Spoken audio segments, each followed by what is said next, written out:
Hello everyone, and welcome back to Steins, my darling's embrace. I'm G, and we have to start the game over again. Not because I fucked up at any point in time, but because the last remaining ending is actually a rather tricky one to get to. You have to do certain specific things at certain specific times, and frankly, it's a lot of work, and you gotta start from the start. Sort of like the true ending for original Steins Gate. But I'm going to cut through the vast majority of this simply because I don't think any of it is really going to be significantly different. If there are any new scenes, I may throw them in, depending on if there is anything important that happens in them. Otherwise, I will see you when we get to the ending. Bye now. Alrighty, I believe I have done everything right. I think I have responded to all the things I'm supposed to respond to in the ways I'm supposed to respond to them, and I think I've opened everything and looked at everything that I'm supposed to. And probably at this point there's gonna have been some sort of montage of me doing things and opening things, but who the hell knows? Either way, if this works, then great. If this doesn't, then I guess you'll never hear this. Alright, this time for sure I'm going to press the button. Yeah, reconsider D-mail experiment. So, we have gotten to the point where we got number 12 on our wrists, and now we have ignored sending it 3 times, and so hopefully this works out. Now, please work. Please, God, work. 3.130238. I don't recognize that number. My reading Steiner activated. This feeling doesn't lie. A cocktail of dizziness and blurring sight. Everything loses its color and form, finally giving way to emptiness, until things slowly regain their presence. Oh? Hello? Fahrenheit chiaroscuro! Yeah, okay, baby, we are on the right track. I did the things. Ugh. I don't know if I'll ever get used to that. Once I managed to shake off the after effects of my reading Steiner, I looked around the lab. It's really quiet in here, as if the chaos that had overtaken us was all a bad dream. Mayuri is at a table, staring at a textbook with a look of concentration. Beside her, Rukiko, who hadn't been in the lab before, is flipping through a dictionary with an equally focused look. Daru is watching Nico Nia live on his computer with headphones on. I hear a clatter of a keyboard from the development room. It's probably Kurisu conducting an experiment or something. I look at my right arm, and it is mercifully free of future gadget number 12, Kurisu and my constant tormentor. Phew. Looks like we sent the D-mail without a hitch. What are you sighing about, Okeen? Are you alright? You don't seem well. Oh, no worries. By the way, what are you two up to? We're doing our summer homework, remember? Mayuri gave me a questioning look. I didn't want to talk about what had led us to send the D-mail, so I tried to divert her suspicions. Right. Well, I just wanted to know what class it was for. Didn't Rukiko say that he was done with his homework already? I suppose that must have changed as well. We're drilling ourselves on English grammar right now. But I still get it all. I still don't get it at all. Mayuri's pencil seemed to droop in her hand as she sighed. I'm getting hungry. Maybe I'll go get a banana and some juicy chicken number 1. But you won't be able to eat heated up, right? Huh? Why? Phone wave break? No, it's working just fine, but we removed its door for an experiment, so we can't use it as a regular microwave. That's not good. Mayuri stood up and looked into the development room like she was confused. Just as she did, Kurisu emerged. She must have overheard us. What are you talking about? It works just fine as a microwave. Huh? You were heating up a Chinese pork bun a few minutes ago. I was? I hurried to the development room. The phone wave names of change was as fully intact as the day we first transformed it from a regular microwave into the phone wave names of change. In short, it's in its original condition. The door's still on, and it can still microwave things. I turn it on, just to be sure. I take the coffee that Kurisu left on the table, place it in the phone wave names of change, and press start. The turntable rotated normally, and the coffee in the cup was warmed up. I see. Reconsider D-mail experiment indeed. It looks like I stopped modifying the phone wave names of change after receiving my own message. When I returned from the development room, Kurisu was sitting in front of the table and helping Mayuri and Rukiko with their homework. That's pretty much it. Well, I see. Huh, that makes a lot more sense. You have any other questions? I don't know how to translate this sentence into English. Oh, well, this is... Kurisu deftly solves the difficult-seeming problem. I was struck with admiration for a second, but quickly shook it off. It's only natural for her to be good at English. She's from the States. Mayuri, Rukuko, if you ever have any questions, you can ask me. I'm happy to offer you all the homework help you need. Well, I asked you for help earlier, but you said, think for yourself. Did I? I looked at Rukuko. He gave me a slightly concerned nod. You didn't know the answer, did you? Of course I did. That does sound like something I'd say, though. No, it can't be. Ahem. Well, I'll leave the English problems for Kurisu. He's a native speaker, you know. But when it comes to math and physics, I, Hoin Kyoma, will. Even to Makiseshi too, right? Daru interrupted me while he was getting something to drink out of the fridge. I mean, if your options are an internationally published genius and a college student with Junibyo, the choice is pretty clear, SMH. You backstabbing!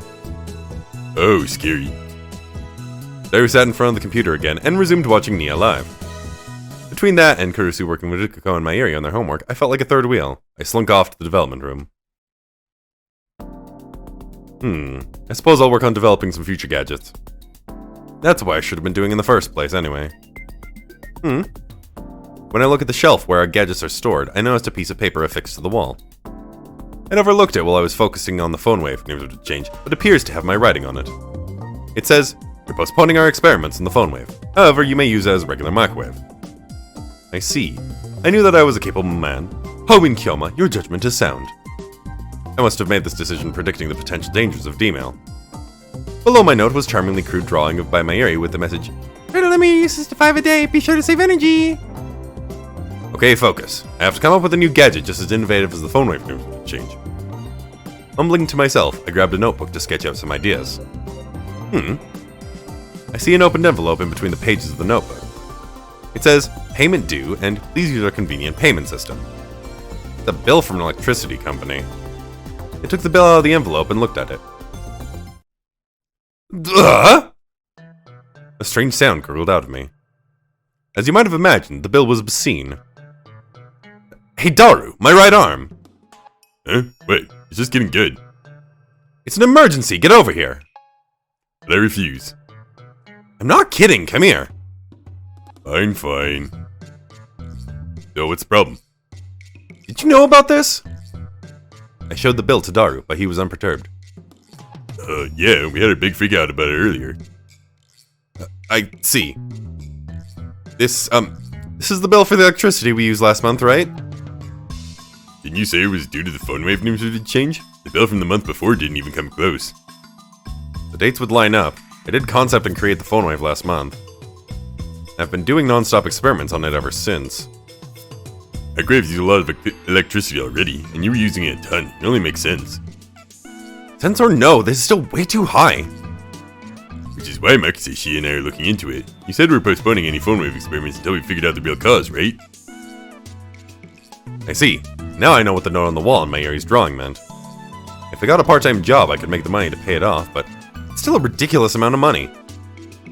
Oh right. Hey Mayuri! I remember that she said one of her customers was interested in buying our gadgets. That might bring in some extra money. Did you call me Okain? What's going on with that guy you told me about? You know, the one who wants to buy our future gadgets. Who? You know who. That May Queen patron of yours. He's going to buy our future gadgets, right? I don't know. I wildly shake Mayuri by the shoulders, but she didn't seem to have any recollection of the man. Anguished, I looked up toward the heavens. But all I could see was a dirty ceiling. Damn it! Could this too be the choice of Steins Gate? El Sai Kongru! As I murmured to myself, Daru and Mayuri exchanged glances. Behind them, Kurisu and Rukuko were also looking at each other.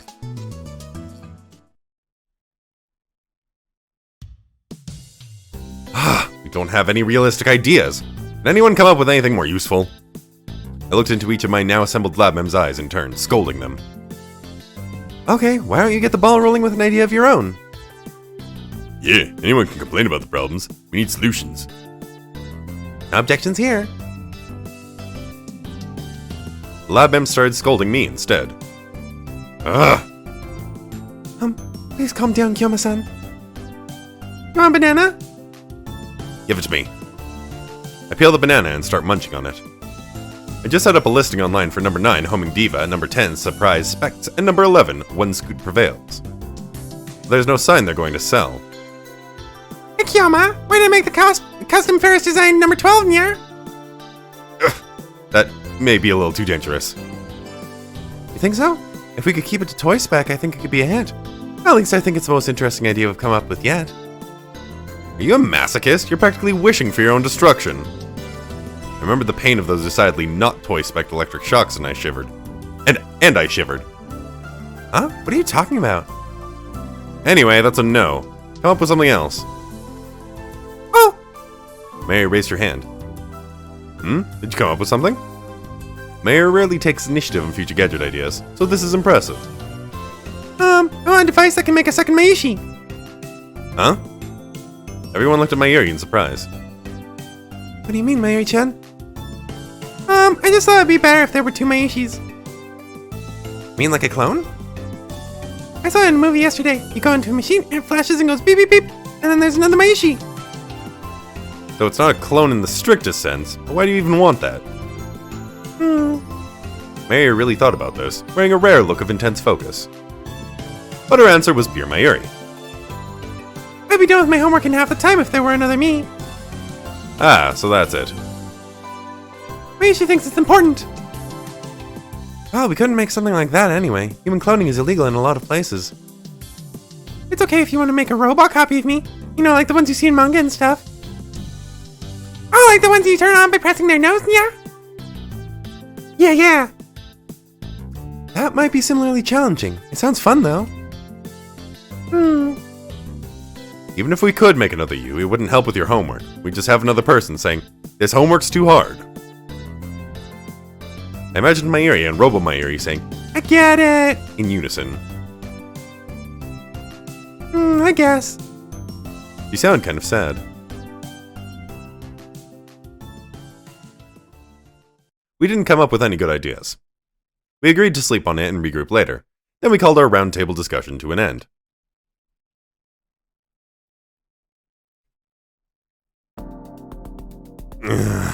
Oh, we have mail! Part-time where? DRT shop now. Hello? Excuse me?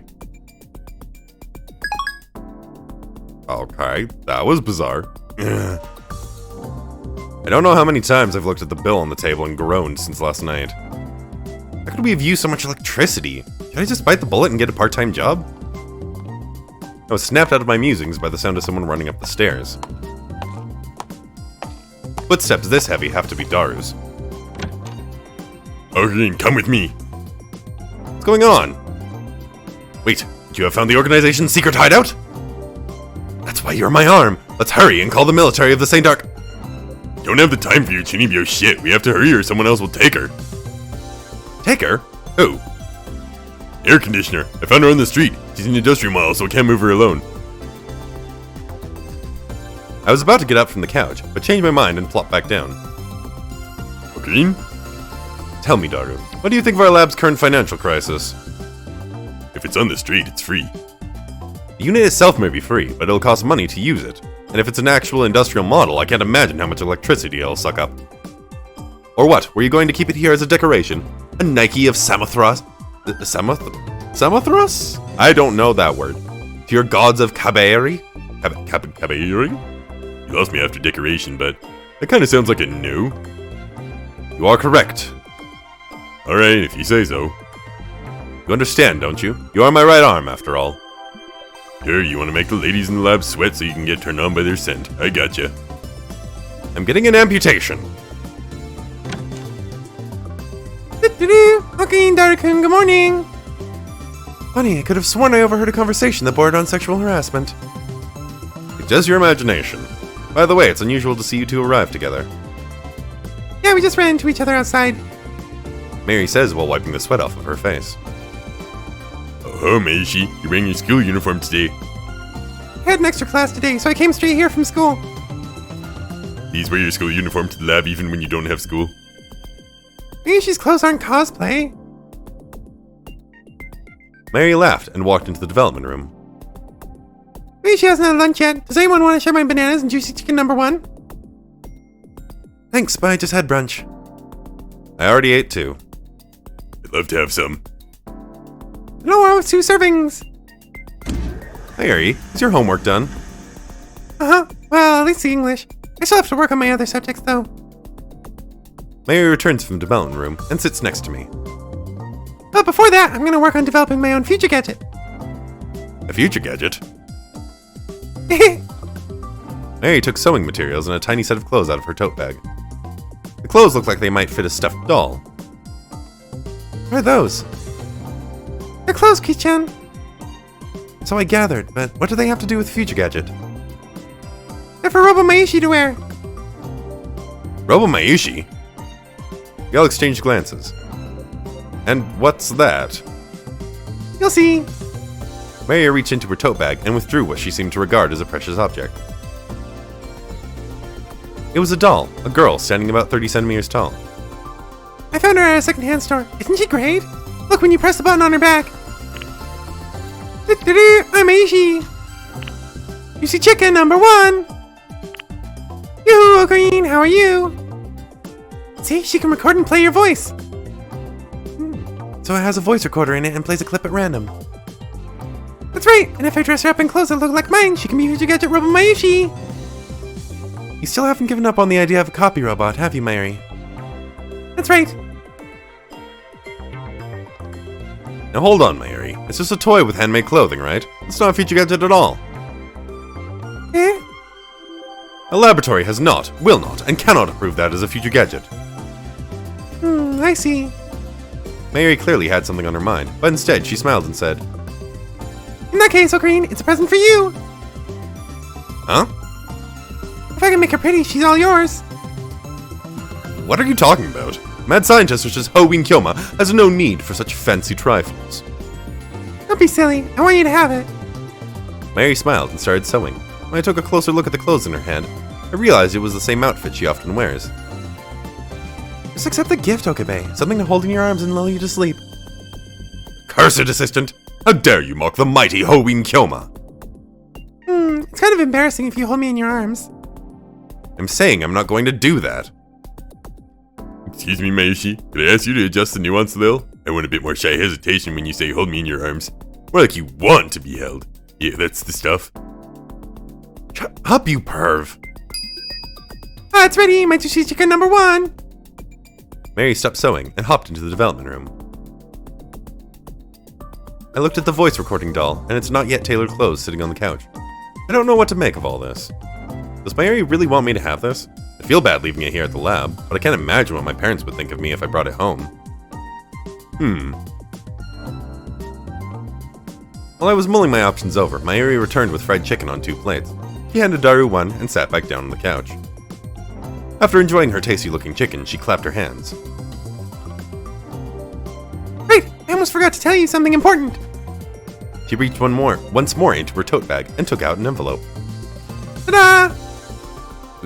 What is it? Here, tickets to the pool at the Zebuin amusement park. 5 of them. The pool? I won them in a lottery at the shopping district. Mary raised her fist in victory. Lottery? I guess they do have little events like that at the local shopping district. So who wants to go with me? How about you, Karine? You know what our lab is going through. I don't have time to play around. Oh, really? Besides, exposing my skin to the harmful summer sun is out of the question. It's suicidal. You really think I'd do something so stupid? Why not put on some sunscreen? Did you know? These so-called sunscreens have titanium dioxide in them to prevent sun damage. There's no way that's good for your skin. What's more, a lot of amusement parks don't allow the use of sunscreen at the pool. Have you considered wearing a rash guard? Can you imagine wearing something that warm under the hot sun? Uh-huh. What? In short, you don't want to go because you can't swim. I get it now. You're wrong! Anyway, I'm not going swimming no matter what, Mayuri. Okay, that's too bad. What about you, Chris-chan? Okay by me, I'd love to go. I'm generally not very athletic, but I love to swim. Hooray! If Mayushi and Makusashi are going, then count me in. Huh? Of course, that also means I have the okay to photograph the two of you in your swimsuits, right? Of course not. No way in hell. I'll let you take photos of me in exchange. No, thank you. But my roly-poly tummy is so cute, though. No, thank you. So that makes 3 of us. We have 2 tickets left, and we're gonna invite Thirst-chan, Rika-kun, Susan, and Mocha-san. Wait, there aren't enough tickets! I can pay for the extras, especially if Fairy-chan comes along. Okay, I'll text everyone. Whoa, KTKR, I'm like a normie all of a sudden. Did I tell myself to explode? Daru's so elated, it looks like he's about to run out and buy a beach ball and pool toys. He's even looking at the amusement park's website with Kurisu and Mayuri. Though you wouldn't think he'd want to do anything outside by looking at him. How dare he betray me? Something wrong, Okabe? Eh? Feeling like you want to come with us? Yeah, let's go, Okeen. Maybe she'd have more fun if you came along. Well, You heard the girl. Oh, and I can teach you how to swim if you want. I already told you I know how to swim. Oh, then how about a little competition? You're on. Okay, and you being a little reckless? How so? As far as I know, you can only dog paddle about 10 meters at best. I will accept any challenges that present themselves to me. Such is the fate of Hoin Kyoma. Well, that's fine with me. Then it's settled. You're coming too. This is great. Mary smiled gently. I need to go get a swimsuit since I left mine back home in America. Want to come along, Mayuri? Yeah, sure. I wanted to buy a new one anyway. Oh, I'll go too. No, you won't. What? Why? No pervs allowed. I'm not a perv, I'm a gentleman perv. They're the same thing. Hey, Mayuri, is there a store like that in Akihabara where you can buy swimsuits? Or do we need to go to Shibuya for that? I usually shop at Parko or Yumine in Ikebukuro. I'm going to invite Fairy-chan, so I'll ask her what she recommends. Okay, Daru-kun, we'll see you guys later. Yep. Mary finished her fried chicken, then left with Kurisu. A pool. The high school I went to didn't have a pool, so there was no swimming class. I don't think I've been in the water since my second year trip to the sea, and Daru and I stayed in the shallows the whole time. But maybe I'll actually stand a chance against her. She's a science girl, so she doesn't work out either. There's no way she can swim much better than me. Right? Alright, let's see who it was. Part-time warrior. Did I use it wrong? I thought everyone was emailing like that nowadays. Okay. Which means I still have a chance. What do you think, Ocarine? About what? Makusashi and Mayushi swimsuits. Think they're gonna be get bikinis? One pieces? Well, if Mayuri wore a bikini... You don't ask me about stuff like that! I glared at Daru. He merely smiled and said, You've got a dirty mind, Ocarine.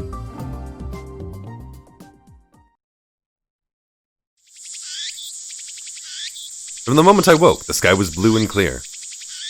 The sun shone bright in the sky. It's only morning, but it's already 30 degrees Celsius. A weatherman on the news said it would be the hottest day of the year. Normally I'd find weather like this hellish, but I'll be soaked in cold water all day today, so I actually appreciate it.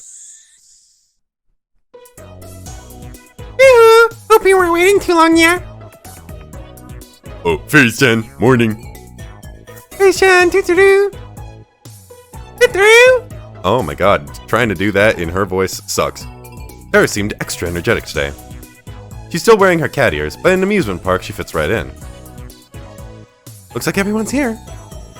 We invited the other lab mems, but part-time warrior and Shining Finger couldn't get the day off work, so they couldn't join us.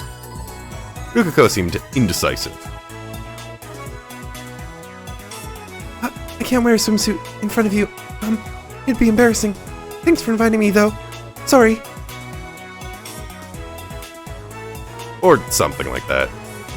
I see anything embarrassing about two guys wearing swimsuits, but I can't imagine Rukako in men's swimwear anyway. So if he wore a woman's swimsuit, I'd feel odd. I'm sorry, Ruka, but I think you made the right call. Shall we get going? Yeah. Kurisu and Mayuri took off at a brisk pace.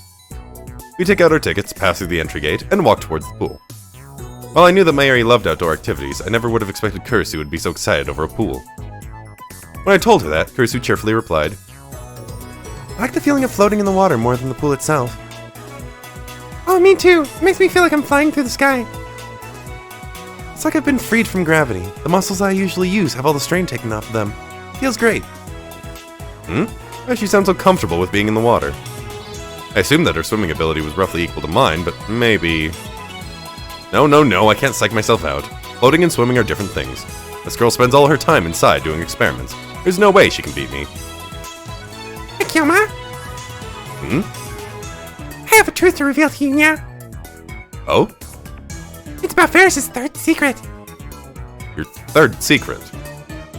Bingo! My wings were cut off when I lost the 4 Heavenly Kings. Until now, I was trying to hide my scars under my clothes. But today, all will be revealed, Nya. I see. That's quite the secret. I won't even bother to ask what her first and second secrets are. There's no way they don't have long stories attached to them.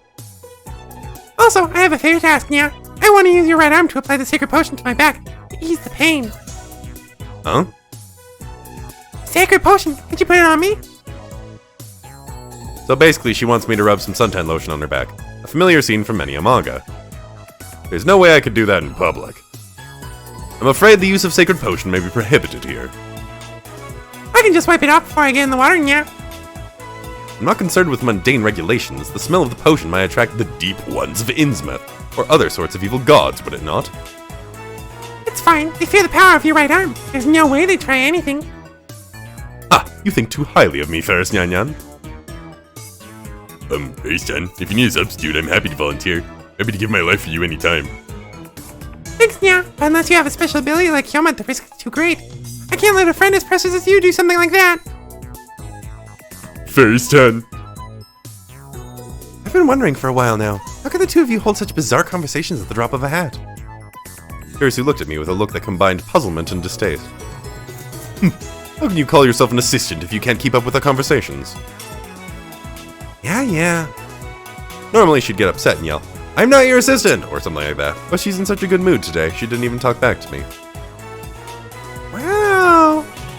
Mary's childish amazement broke my concentration. I followed her gaze and realized that she was marveling at a huge water slide. That must be the pool. Person after person comes out of the water slide shouting with glee. They each enter the water with a massive splash. Maybe she's gonna try that one. Hey, Ferris just too, Nya. I'll pass. Oh, come, we can try it together. I get dizzy. Kunyan, are you not good with rides like that? Yeah, I can't handle them. Ha! How pathetic. You hardly qualify to be any assistant of mine.